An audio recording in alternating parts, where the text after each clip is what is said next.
सोलापूरमध्ये मोटारसायकल चोरी प्रकरणात गुन्हे शाखेची मोठी आणि धडाकेबाज कारवाई. सराईत चोरट्याला अटक करण्यात आली असून अनेक गुन्हे उघडकीस आणण्यात आले आहेत. या संपूर्ण कारवाईची सविस्तर माहिती सोलापूर शहराचे पोलीस आयुक्त वरिष्ठ अरविंद माने यांनी दिली आहे.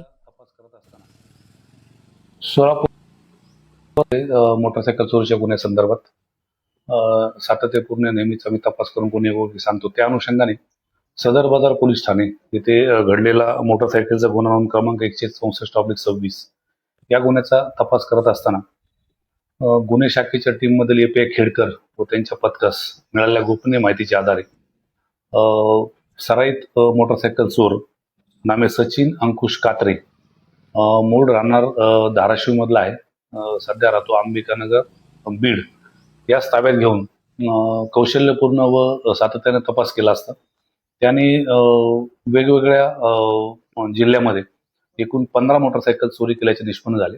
त्यामध्ये तपासादरम्यान सोलापूर शहर आयुक्तालयामधील एकूण 4 मोटरसायकलीचे गुन्हे उघडकीस आणून त्या मोटरसायकल जप्त करण्यात आले आहेत. त्याचप्रमाणे अहिल्यानगर जिल्ह्यातील 3 मोटरसायकल गुन्हे, बीड जिल्ह्यातील 3, त्याच्यानंतर लातूर जिल्ह्यातील 1 आणि जालना जिल्ह्यातील 2, धाराशिव जिल्ह्यातील 1 असे एकूण 14 गुन्हे उघडकीस आणून अजून एक अननोन मोटरसायकल त्याच्याकडून जप्त करण्यात आले आहे. असे एकूण 15 मोटरसायकलचे गुन्हे आम्ही उघडकीस आणलेले आहेत आणि एकूण 4,45,000 किमतीचा हा मुद्देमाल हस्तगत करण्यात आलेला आहे.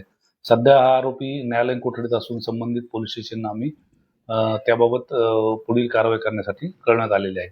सदरची कारवाई माननीय पोलीस आयुक्त सोलापूर शहर CM राजकुमार, माननीय पोलीस उपायुक्त गुन्हे श्रीमती डॉक्टर अश्विनी पाटील, त्याच्यानंतर माननीय सहाय्यक पोलीस आयुक्त गुन्हे श्री राजन माने यांच्या मार्गदर्शनाखाली गुन्हे शाखेकडील A.P. खेडकर व त्यांच्या टीमने केलेली आहे.